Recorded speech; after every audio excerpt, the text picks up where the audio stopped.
Hello everybody and welcome to my channel. I had the idea to build a budget disaster kit that anyone can put together, and I wanted to do this as cheap as possible since a lot of people are on tight budgets, and to prove that you can have a basic disaster kit at home that doesn't have to cost a lot of money. I wanted this kit to be able to fit inside of a 5-gallon bucket. I understand some of these items could be replaced with items of better quality, but that also added to the overall cost. I wanted to come in at $100 or less. Stick around to the end and I will break down the total cost. Let's take a look at what's inside, talk about the items I chose and why I selected them. I did not include any food or water in this kit as it was designed as something to keep at home, would be easy to transport if you had to evacuate, and I would hope that everyone has some food and water readily available. Alright, so here's the 5-gallon bucket. Let's open this up and see what we got inside here.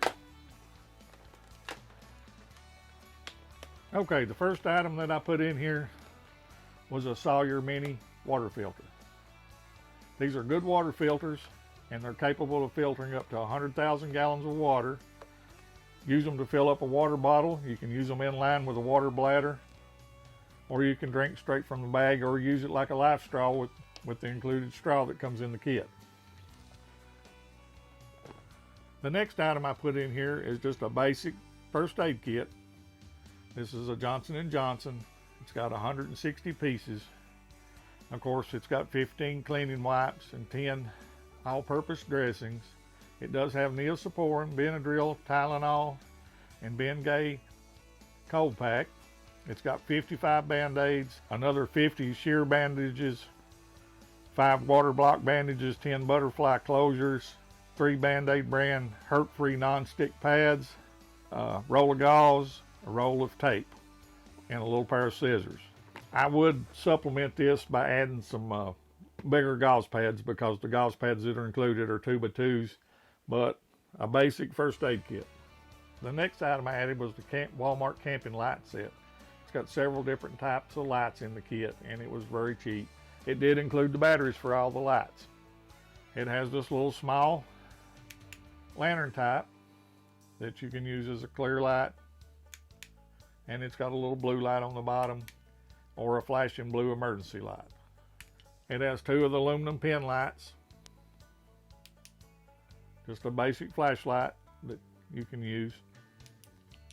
It has 2 of the little aluminum flashlights that you can use, and it also has an LED headlamp. Now, like I said, I understand these ain't the brightest lights in the world, and they are definitely cheap, but they would work in an emergency and give you some illumination at night or in the dark in your home. And like I said, it came with the batteries. I would recommend you take the batteries out and store them separate and not leave them in the lights. That way you don't risk them going dead or damaging your lights if they was to burst.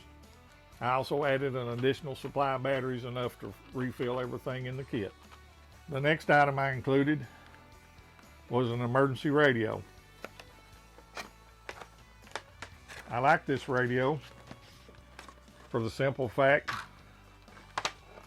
that it has a crank so that you can charge it that way. It also has a solar panel so you can set it out in the sun to charge it.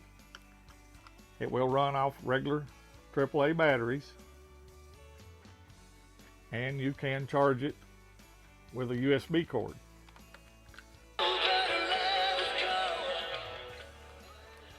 It has a FM radio, a weather band radio.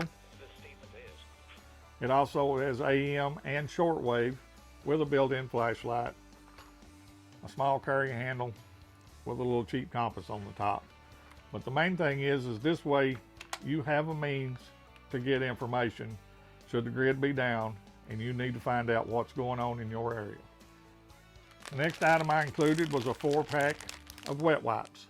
We all got to go, and you can use these in lieu of toilet paper, and you can also use these for basic hygiene to wipe off with and kind of clean yourself up a little bit.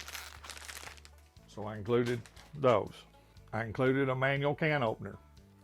Because like I said, everybody should have food in their house, and a lot of it may be canned food, and you don't want to have to be trying to hunt the manual can opener that you can't find or don't know where it's at. So I included a cheap manual can opener and lighters. Got an extended reach lighter and some regular lighters. Lighters are handy. You can use them to light a stove, light candles, build a fire. They're very essential to have in your survival kit. And of course, don't discount the bucket. You can use the bucket to gather water, or you can use it as a portable bathroom if you was to need to. After I sat down and thought about this some more, I went ahead and purchased an additional item to add, which did increase the cost, but I thought it was essential to have a means to cook without the grid. What I have here is a small portable stove. You can use the butane canisters with this, but it also came with a hose and adapter so that you can use the 1 pound propane tanks as well. It would be, use that for your cooking service to hold your pots. It would be real good to heat some water, heat up some food to eat, and again, doesn't take up a whole lot of space, but you definitely need a means to heat water and cook food without relying on the grid. It comes with a little cheap plastic carrying case, but portable gas stove. I got this off Amazon along with the emergency radio. Everything else came from Walmart. The total cost of this bucket kit was $75 at Walmart, along with $25 for the emergency radio from Amazon after a $5 coupon. However, the stove and 12 cans of butane fuel I added was an additional $50, but it was important to have a means to boil water and cook basic meals without the grid. And like the food and water, everyone should have pots and pans available at home. There are cheaper alternatives for a stove, but I like the fact that this one can use the butane tanks as well as the small propane cylinders.